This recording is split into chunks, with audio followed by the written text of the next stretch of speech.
everyone. I'm Barbara Ham-Lee. In past years, we would call this part of summer the dog days of August. Vacations, hot weather, taking it easy. But we're in the middle of a convergence of several crises. The coronavirus pandemic, economic downturn, massive unemployment, housing and food insecurities, and on top of all of it, racism and police brutality. How are we managing all of this, and what does the future hold? Plus, Joe Biden picks a black woman as his running mate. Lots of thoughts and opinions from the Another View Roundtable pundits. Stay tuned. Another View will be right back after this news from NPR.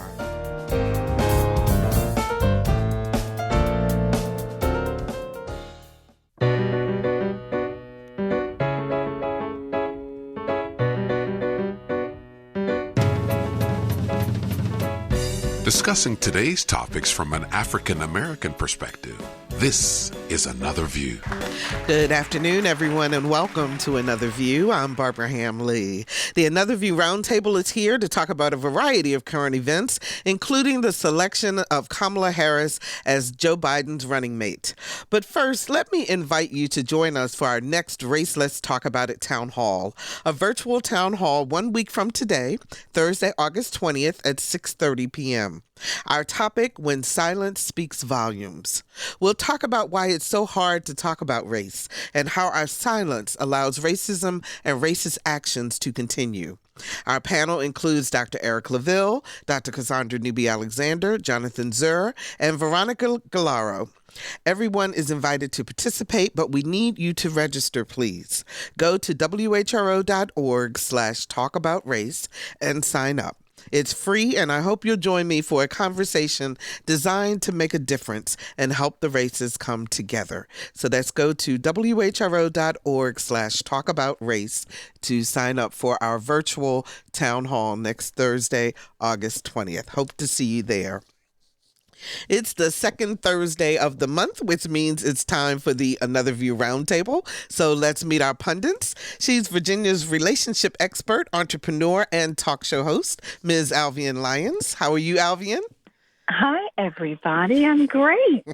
It's good to see you on Zoom. We're looking at each other on Zoom, audience, while we talk to each other on the radio. So there we go. She's the former vice mayor, city councilwoman, state legislator, and now the treasurer of the city of Norfolk, Ms. Daun Hester. Hey, Daun. Hey, how you doing, everybody? Doing great. Good to have you. She's a political science professor at Norfolk State University, Ms. Carol Pretlow. Hey, Carol. Hey, everybody. Okay, this is the first. We actually have Carol on Zoom. We're so excited to see you, Carol. I'm excited but exhausted from it. And she's an entrepreneur, comedian, and social media sensation, Ms. Allison Moore. How are you, Allison? Can you talk? Allison, are you there now? Can you hear us? I'm here. There you are. There you are. Now we can hear you're you. trying to hold me down. They're trying to, the people said, gotta have Allison. The people said we gotta have Allison. Absolutely. Y'all can't fire me. I'm with you. So, presumptive Democratic presidential candidate Joe Biden named California Senator Kamala Harris as his running mate, making her the first Black and first South Asian woman to run on a major political party's presidential ticket. We have a story now from Juana Summers that was heard this morning on Morning Edition. I want to play that story first, and then we will talk on the other side.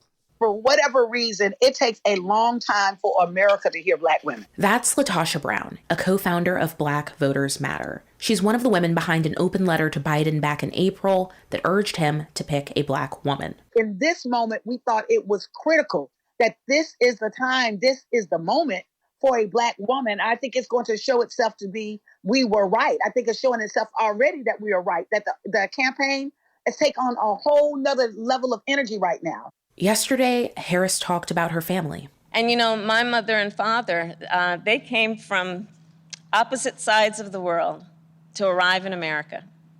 One from India and the other from Jamaica, in search of a world-class education. But what brought them together was the civil rights movement of the 1960s. Harris was raised in Oakland and Berkeley, California, before attending Howard University, one of the country's historically Black colleges. She's now making history on two fronts: the first Black woman and first person of South Asian descent to rise to one of the highest levels of the nation's politics. Neil Makija is the executive director of Impact, an advocacy group for Indian American candidates. Of course, she is the first Black woman to have achieved this position or will achieve this position, and the first South Asian who could be the next vice president of the United States. And I think generally immigrant communities and communities of color and women are immensely proud to be seeing her name in the news today and reading her story, and to have this chance to also hear our story in the process. Maithili Samputkumar is a freelance journalist who's on the board of the South Asian Journalists Association. She said her parents sent her a message saying that they were proud that a South Indian woman was getting her due. Her own feelings have been complex. My first thoughts were a mix of pride and anxiety. I'm proud that someone Indian American and who happens to also be half Tamil, like me, is in this position of national prominence and could be in the White House at some point during my lifetime. But she also made clear that the Indian American community is not a monolith. There is a lot of pride in the community from a lot of people, but there are also differences because of her political positions on things like criminal justice reform and Israel, just to name a few. Many of those who were moved by Biden's selection of Harris to serve on the Democratic ticket also say they know the types of challenges that Harris, one of the nation's most ascendant women of color, will face, particularly in a campaign against a president who has demeaned political opponents with racist and sexist attacks. Glenda Carr is the president of Higher Heights for America, a group focused on increasing the political power of Black women. She says she's prepared to confront those attacks, as well as misinformation. At the end of the day, though, the more negative and attacks on Senator Harris happening, people are going to recognize how Black women protect Black women. So, Daun, I want to come to you first because as an elected official, as someone who has run many, many campaigns on your own, I'd love to hear your reaction when you heard that it was Kamala Harris who was selected and what your thoughts are. I was very excited that it was a Black woman. Very excited that it was Kamala because of what she brings to the ticket. Mm-hmm. I was pleased that Vice President Biden kept his promise in selecting a woman. I think many people were surprised that he selected Kamala. But I understand better now why. And when you have your best fundraising after you named her as your running mate, you see it makes a difference. Mm-hmm. When you have so many people who had not given before to contribute to the campaign. So it has made a difference. It just means we're going to have to work really hard. Black women she is going to be attacked, which means Black women are going to be attacked. And we do have to make sure that, none of our communities are monoliths, which we just mm-hmm. heard. Mm-hmm. So it doesn't matter what your racial or ethnic background is. But what we do know is that we have to have leadership in the White House to protect the United States of America. And we're going to have to do everything that we can to make sure that people vote, even in larger numbers than they did when President Obama was on the ballot, because mm-hmm. this is just as critical, just as historic, just as meaningful to the well-being of our country. We don't all agree on everything. I don't agree with all of Kamala's policies and decisions that she has made. But in my political career since 1996, it has been that way with me too. Mm-hmm. And so, it's hard. It's hurtful. She's going to hear a lot of things that she hasn't heard. But what I know is that as a Black woman and a political career path, she has already heard a lot, been through a lot, been stabbed, backstabbed, and all those things already. So she is mentally, physically, and spiritually prepared. Prepared to deal with it. Because as Black women running for office, you have to be in order to get even to the first step. And she's been through many elected positions to get to this point. Yeah. Carol, as a political scientist, what was your thoughts? Oh, my gosh, I had so many, and they go back because I remember when Shirley Chisholm took the reins and stood up, and I have her book in my bedroom on a counter that I can see every night, Unbought and Unbossed. And that's what I thought when I heard the news. And actually, I have to admit, I cried. I think she is strong enough, tough enough, and direct enough to take on the many challenges she will face, but specifically the unwarranted vitriol and attacks from our president. I heard her when she was questioning Justice Kavanaugh, and that stuck out to me. I was sitting with a group of women students here at Norfolk State when we looked at those hearings, and inside, even though I didn't know then that she would be running or that she would be representing us as she will be, I said, that's the kind of woman that will bring us about face and to the place where we shall be or should be in terms of political representation.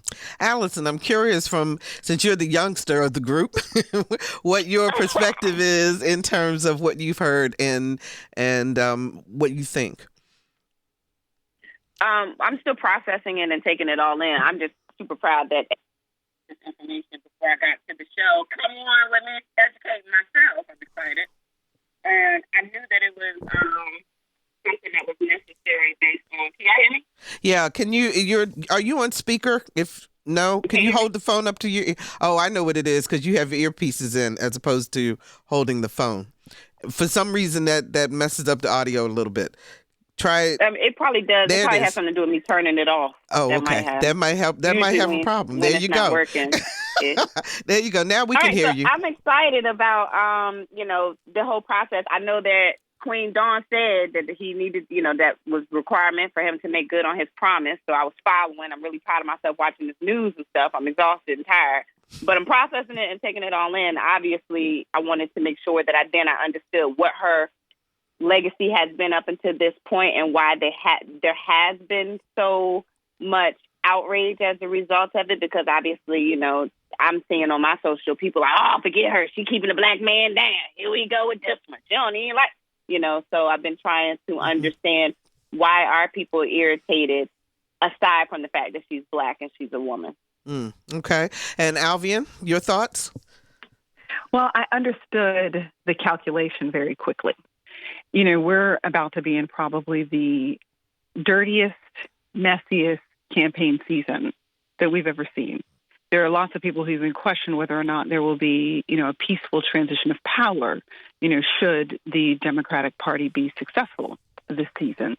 But the things that we know to be true about the way in which the Trump campaign operates, and more specifically, Donald Trump himself, is that there are certain kinds of things that he's likely to lean towards, right? So if we attempt to lean towards Democrats are weak on crime, she is one of the strongest, so much so that she's actually gotten backlash, as you guys have aptly referenced, in the Black community about how strong she has been relative to law and order. So that assertion in regards to the ticket would be weak, because there is an entire prosecutorial history that you can look at about how disciplined she has been around law. The other thing is that if we attempted to play the race card, that, this is, all about Black people, for Black people, only Black people, she hates white people. Her husband is white. So that's useless. to suggest that this is about socialism. Her husband is rich and white. So when we go to the places that we are likely to go to, when we as Democrats have had a history of playing nice in times that we probably shouldn't, she's not the play nice type. Not unprofessional, and I'm not suggesting that at all. Not getting the slums, I'm not suggesting that at all. But to say that she is a fighter and a ferocious one. So her experience actually is ideal for, despite all the other things that people could have there, I wish it was this person, I wish it was that person. But when you're just looking at the calculations, the things that she is strong on are areas that are potential weaknesses or could have been potential weaknesses where the campaign is concerned in the ways in which they would have come to attack the Democratic ticket. She checks all of those boxes. So the political calculation was smart. People might argue, there are certain areas of weakness in our electoral college that she may not necessarily speak to, but she may be able to overcompensate for some of those things, as Dawn referenced, with the fundraising that was, immediately obvious that if you've got the right amount of money, you may not have to do all the things that other folks have to do because you can saturate the airwaves. So there are all kinds of very smart calculations that went into that. And what people can also never say is that she's going to be a yes man, because we saw what she was like during that debate season, that she is not afraid to tell Joe what she really thinks, no matter how much venom may come with that. So all of the things that we're looking for in a strong leader who is ready on day one, if God forbid that were to happen, to be president, she represents all of those things, regardless of whether or not you understand all of the politics. And you bring up a good point, because my question is to all of you. So God forbid something were to happen to Joe Biden. Is America ready for a black woman president? I'm just very curious. Go ahead. I don't even know whether or not. Sorry, I was. No. Go ahead. Go ahead, Alvean. When they win, it doesn't matter whether America was ready or not, because here we are, folks. Yeah. It's just the reality is we're here. So we weren't ready for Trump, and we're here. So I'm just saying that we have a way of adjusting to all things. We weren't ready for COVID. We're here there too. So it just is what it is. Yeah. So I don't know, nor do I care whether or not America is ready. America's had to do some things she didn't feel like doing several times during her lifetime. If this happens to be the next one, so be it. Carol, what do you think? Are we ready? I mean, will people vote because we are ready? And we have shown that we are ready in so many ways, mainly because I have seen even people who supported Trump who now are saying, oh, my God, I made a mistake. And these are people who don't admit easily that they made a mistake. I think that they were going on the reputation of the Republican Party, and even though you might not agree about the philosophy and perspectives of the Republican Party, it never was a laughing stock before. It never was, frankly, idiotic before. And so we've survived that, or the Republican Party has begun to survive it. So now I think that if something should happen and Senator Harris would become president, I think we are all ready. Dawn, not only does Kamala raise the specter of black women, women of color, but also the idea that you can come from an HBCU, from a historically black college and university, and you can be a part of a sorority, a black sorority, and watch all of the Divine Nine, as they're called, the 9 Greek-lettered African-American sororities and fraternities, to bring them together in terms of a voting block. Do you think that this elevation helps the cause, particularly of HBCUs? We know it helps the cause of HBCUs because just of the conversation. When the conversation got a little heated, my brother said to me, I guess the white people got to Google HBCU so they know what it is. So it has elevated that. I am proud. I'm a proud HBCU grad from Virginia State. So there are a lot of us around the world from HBCUs who are making a big difference everywhere we go. Absolutely. People just don't know because we don't talk about it. The Divine Nine, yes, I'm Greek, I'm a Delta. And yes, we already got our picture with Joe and Kamala and say Deltas for Joe and Kamala. Yes. So that is going to help. It is galvanizing us. But just like Allison said earlier, on what she is seeing, on what her social media is showing, there, in my opinion, no matter, excuse me, we need to teach. Because her views were her views when she was in a role where she had to do a role. And you have to do that job. And you can't always get everything that you want when you're doing that job. So back when she was prosecuting at the local level and then at the state level, you still have rules to follow, laws to follow. And you can't always get everything you want. But if you get a little bit closer, it makes it better for the person that comes behind you to then be able to do more. So when young people are saying, or as people, they might not be young, are saying, keeping a black man down, that's because they're hearing stuff in their ear and they don't know history. And so you really have to dig deeper than what you see, because a lot of the social media that is going to our young African Americans is coming from, I'm not going to say a lot, but some of it is coming from that Russian interference. It's coming from white supremacists who are doing what they can to make us feel that or think that we don't need to go vote. That's the suppression piece. So you have to know where your information is coming from so that you can make good decisions. And so that's a big part of what this campaign is going to be about, too, because it's going to primarily be virtual.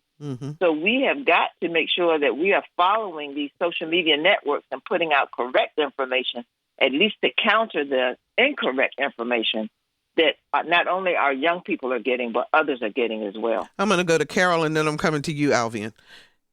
Okay, I just wanted to piggyback on what Daun is saying, and for those people who want an extensive picture, they should look at yesterday's New York Times, because I saw things that I didn't even know. For example, her making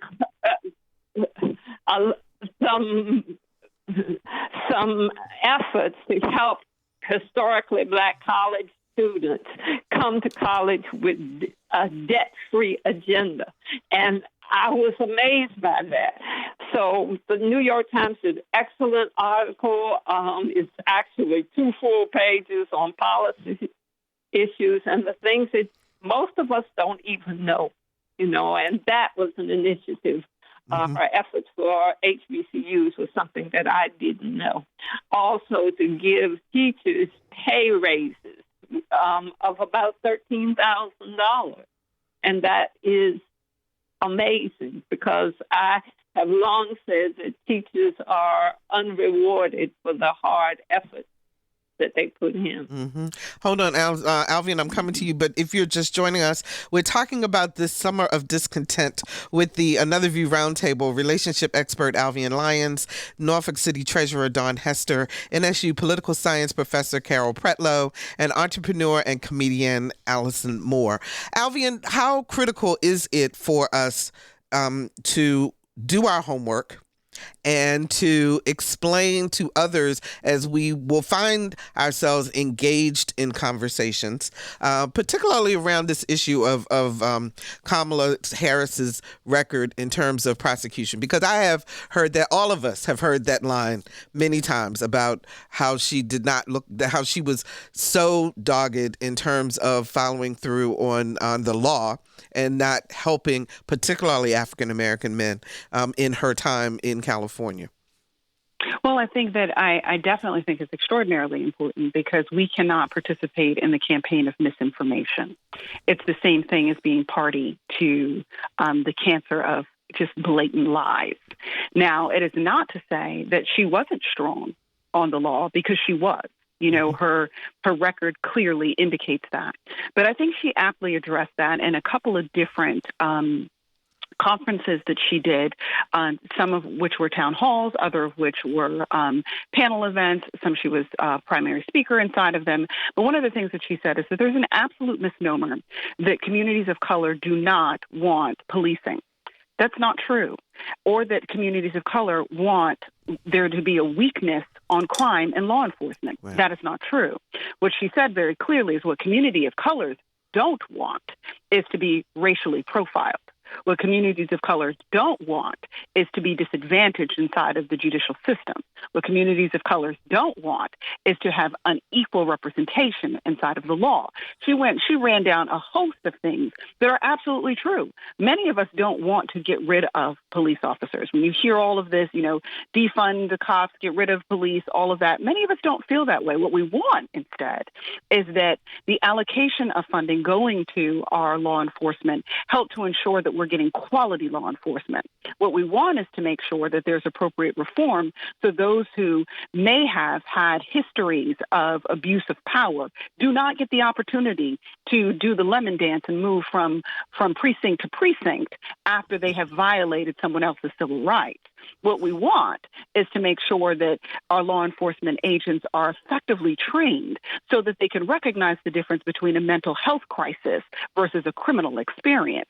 We want to make sure that our law enforcement looks at every American and sees their family, their friends, their neighbors, and they respond inside of that scenario the way that they will respond or the way they would want someone to respond if it was their own child or their mother or their auntie.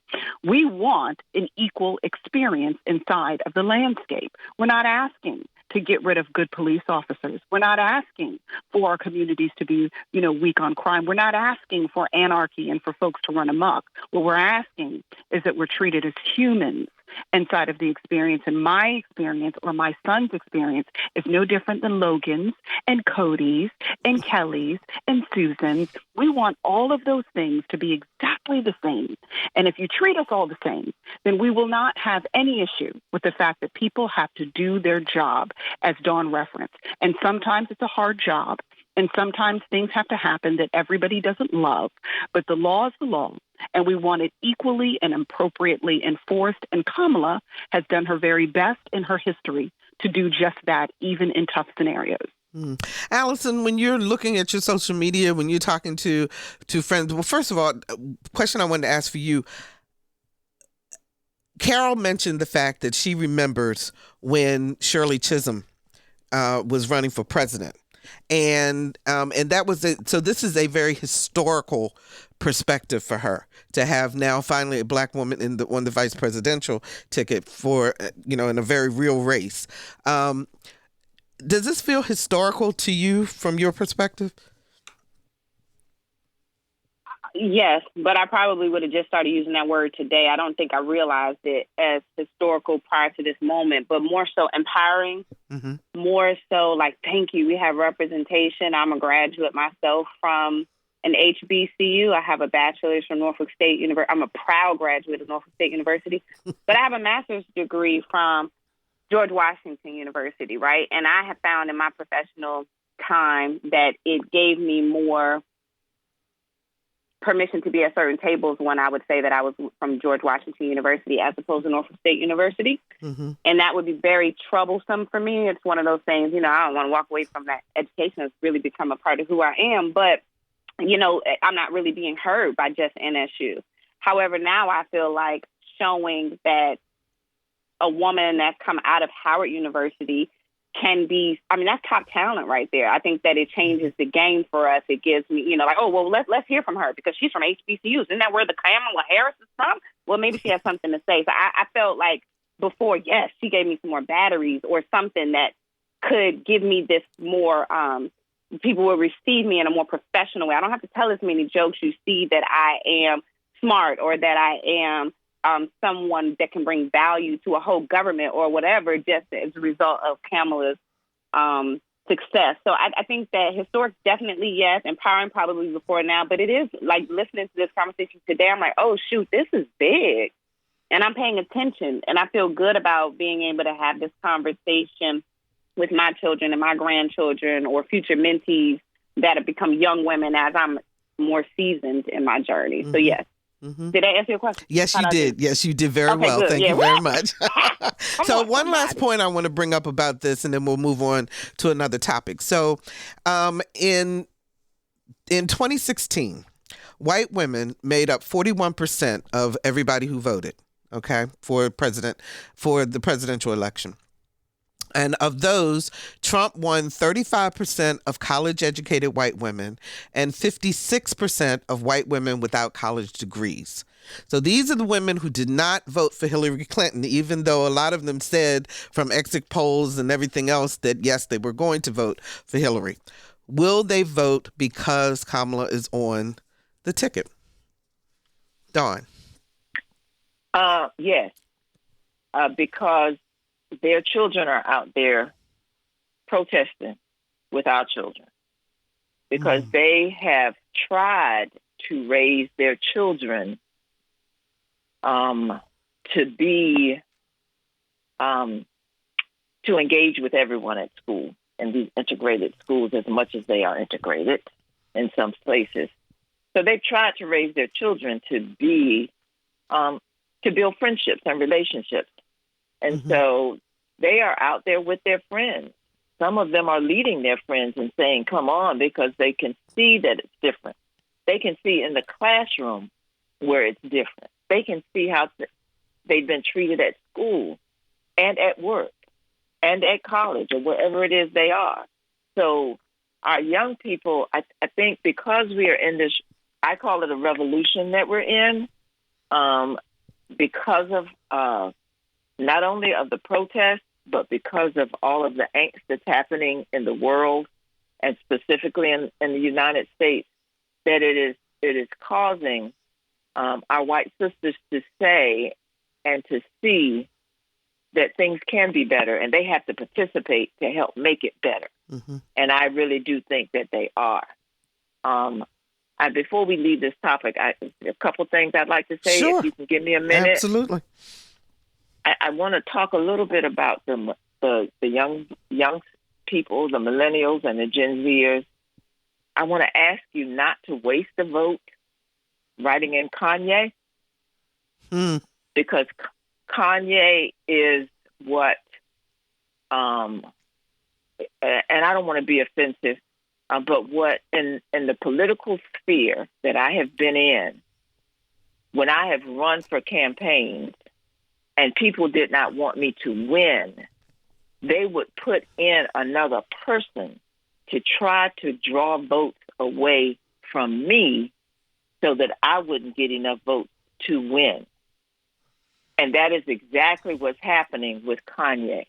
He is allowing himself to be used to draw votes from our millennials and Gen Zers, which just wipes out your vote. And if anyone is pleased with how the world is going right now under this current administration, then you don't want to waste your vote. So I'm asking my young millennials and Gen Zers to connect with me if you want to. You can find me. Google me, and you can get my number. But that is so important at this point. I don't want us to waste any vote, no matter who you vote for. But vote for somebody who's legitimately on the ballot. And right now, that's just two, Biden and the other person. So I just needed to get that out because I think that's important.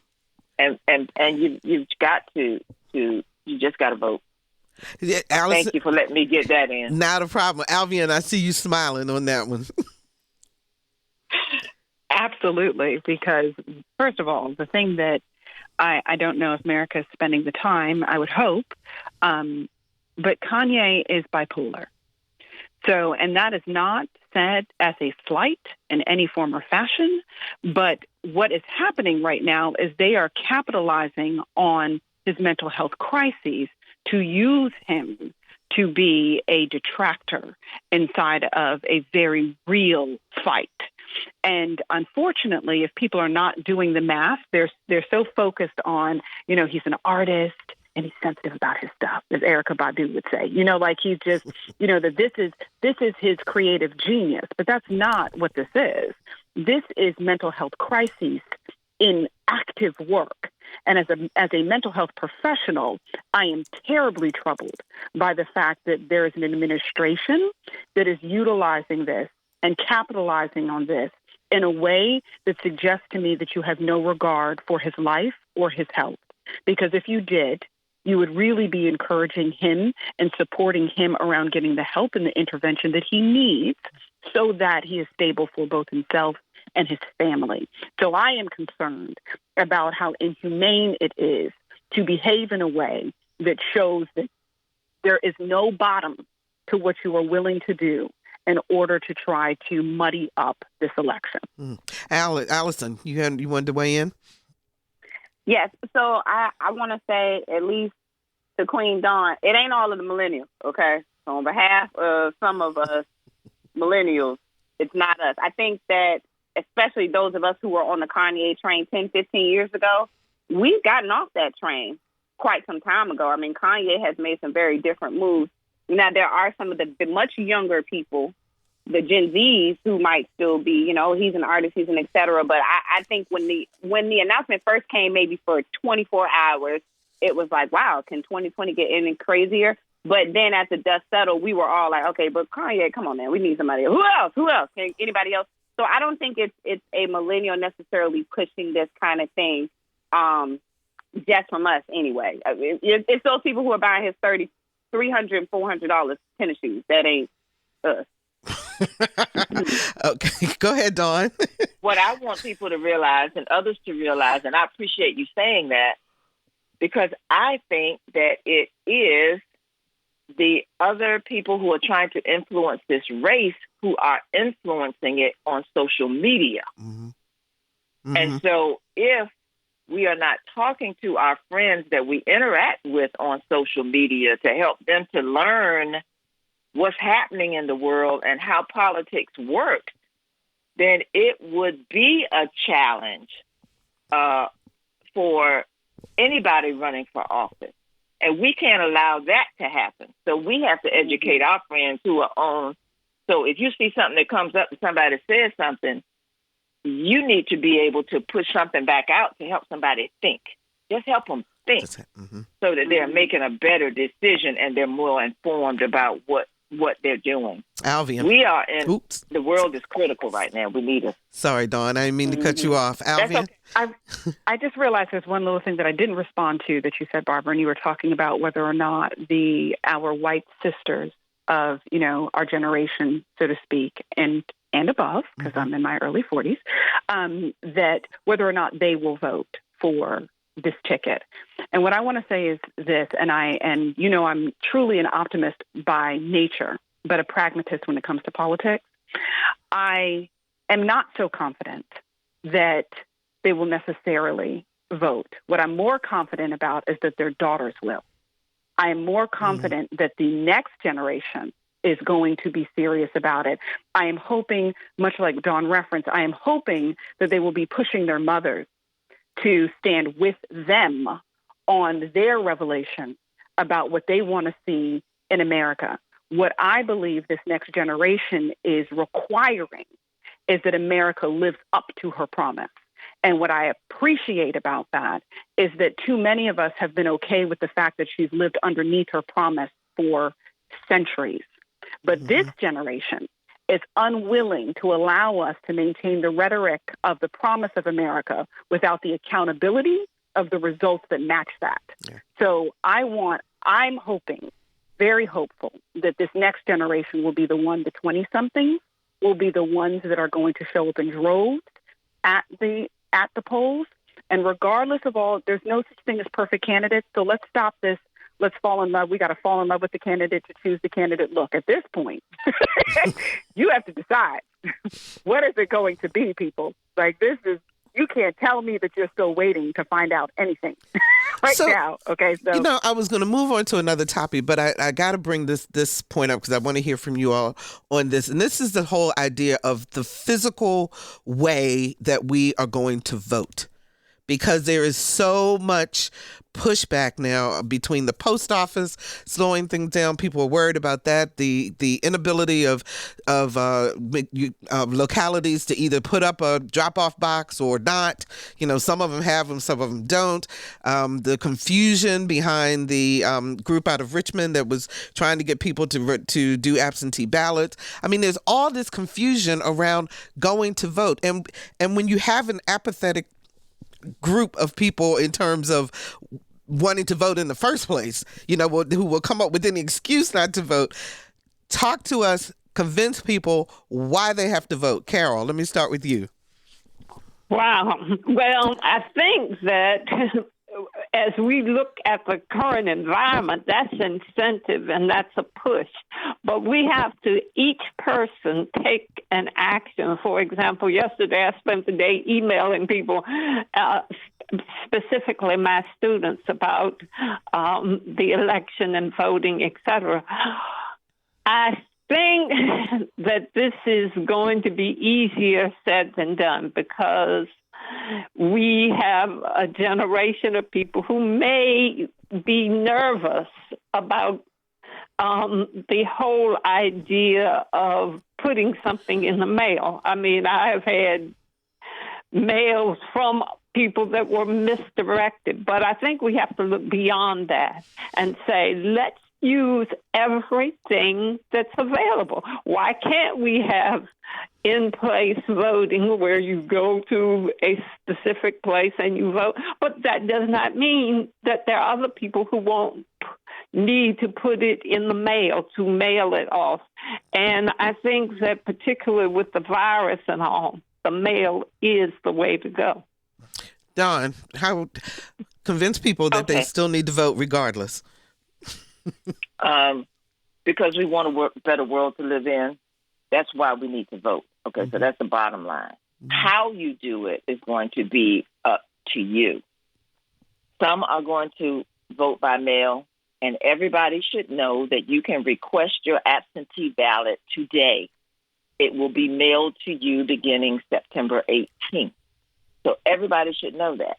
Now, how do you submit a request for an absentee ballot? You can do it online. You can do it by paper. You can call your electoral board in your city, and they can walk you through the process. That is a challenge for our seniors, and there are some of us who are going into, like me, into senior high-rises to help our seniors complete the paperwork. Because for me, the risk is worth it. Voting is my right. And with COVID, I still have to take the risk to help the seniors to be able to participate. They started participating before me. So that's one of the things that we have to do. In Virginia, you're still going to be able to go to a poll to vote. So I'm going to do my best to make it easy to have water and chairs, because I still want to have long Obama lines with your mask on so that we are still voting. So we're going to take people to the polls. We know that already. We're already coordinating these things across this country. So all of these, it's important to vote because you want your life to be better. You want your children's lives to be better. And that's why you have to vote. The people who are setting the policies are the people who are elected. And policy decisions are based on people who have values like you. And so that's why it is so important for you to go and vote. Alvean, convince me why it's just as important for me to vote locally and to make sure that I'm just as aware of my local candidates as I am as we're talking about Biden and Harris on a national level. Well, look, unless you want to keep taking your car to get realigned, do know that the president has nothing to do with the potholes in your neighborhood, okay? So the way that you are feeling it every day, the little things that happen in your life. It is not the president that is making the decision about those little things. Quite frankly, 90% of the things that you experience on a day-to-day is based on your local officials. The presidency absolutely matters because the fish rots from the head. So it matters whether or not we have character and competency at the highest levels of our national office. But if you're going to talk about how you feel it from day to day, whether or not there's real impact, does my vote matter? Your vote matters most when you're talking about your local elections. That's when you're looking at whether or not schools are properly funded in your areas. You're looking at whether or not streets are being taken care of. You're looking at what the housing looks like in your respective cities. There are so many factors that you're going to feel every single day as a result of your local officials. So if you're one of those people who really question whether or not your voice is heard in your vote, then of all the elections you want to make sure you're running out to, you need to run out for your local elections. And Allison, no excuses, right? This year in Virginia, voting day is a holiday. So no excuses to vote, correct? Absolutely, yeah. No excuses. And just, we're people, we want to be heard, we want to be seen, and this is how we show that our voice and us being there and being present is important, and it makes a difference. And like, Carol said, just do one little thing. So for me, I know my personal impact is I made a list of 10 people that I know are just kind of like, that I can help influence and push along. Out of that 10, I'm expecting 50% of them to follow through. So I know I've gotten 5 people to the polls that wouldn't have necessarily been a part of that. Dawn, I see you nodding your head. I am so happy that you said that, because if we try 10 and we get 50%, then everybody's trying 10 and we getting the 50%, then we're getting people out, because we haven't even talked about Black men and their voting. So, that we got to increase that. Yeah, we got to increase that too. So it is just imperative. And at the federal level, that's where they set the budget that they send to the state, where then the state sends the money down to the localities to be able to do the schools and the roads and all those other things. So it is all connected. And if you just look at Virginia and you see that we now have a holiday for voting, that's because of the makeup of the legislature in Virginia. You got to get that at the federal level, and you also have to get it at your local level. So Absolutely. Every time you got to vote, it's time to vote. So we got 5 minutes left in this conversation. I want to have you all give parents out there who are terrified about coronavirus and their children going back to school. We know that all the major cities within Hampton Roads, with the exception, I believe, of Suffolk, are starting the first 9 weeks at least online. In terms of what do we need to do, particularly as African American people, to make sure our children don't fall even further behind in terms of the education gap? Allison, you got kids at this age. I know you've been thinking about it.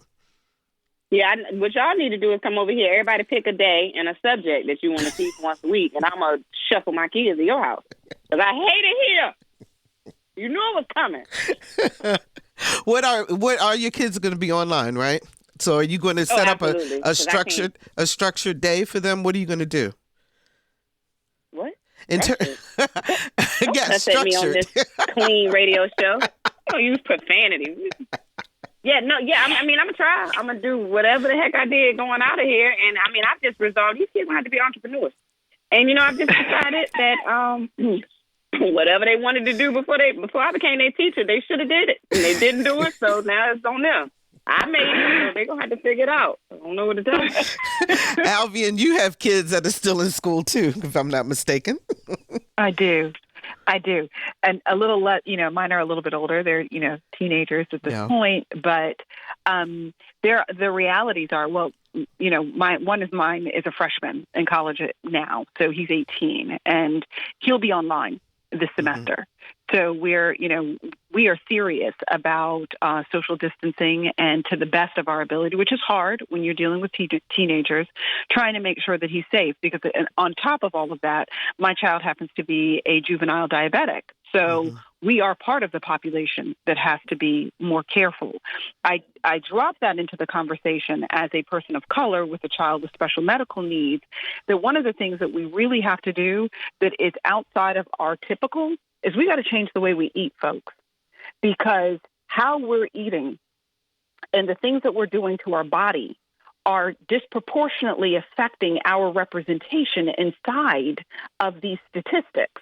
I was just reading an article this morning where at the child level, under 18 level, Hispanics are represented at the highest level of children who have gotten COVID. White children in particular were at like 2%, Hispanics were at like 16%, but African-American children were at over 10%. So we're still 5 times higher than our white counterparts when it comes to our smaller children.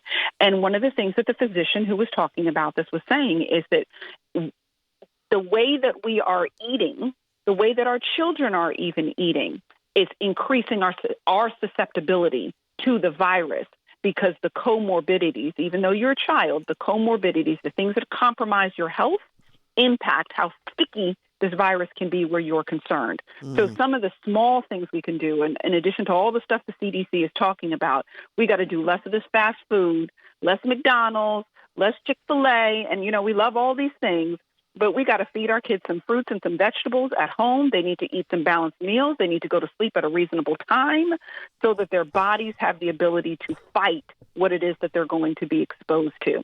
And at the end of the day, the immunity factor is significant in recovery. So we don't want to see some of the issues that unfortunately are par for the course with this particular very challenging virus. In the future, we probably should do a show also talking about how we help particularly our low-income families to learn how to eat better even within those circumstances, because it is difficult for them to go and get fresh fruits and vegetables when you have food deserts and things of that nature. Daun, I see you smiling. I'm going to let you have the last word because we're down to 1 minute.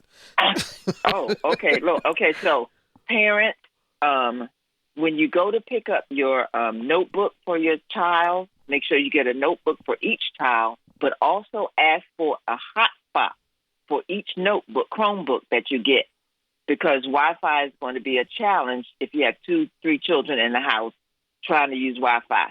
So make sure you ask for a hotspot, and the school should give you one. The other thing is you got to put your kids on a schedule, and I think teaching is going to be different now because we learned from the spring when we had to shut down real fast. Teaching is going to be better, but I think there's going to be more teaching in front of that laptop. So you're going to have to make sure that quiet space for each child is there. Okay. If there is a way to record what the teacher is saying, record it so that they can go back to it and listen. And so as a parent, because you might be at work, you want to record it so you can hear it. Okay, bye. We got to go, Daun. Thank you, Roundtable. I appreciate it. Our theme music was composed and performed by Jay Stinnett. Lisa Godley is our show producer. Todd Washburn is our audio engineer. And Dr. Barry Graham would have answered phones had we gotten any calls. I'm Barbara Ham Lee. Wash your hands. Stay socially distant. Wear a mask. And join us next Thursday at noon for another view.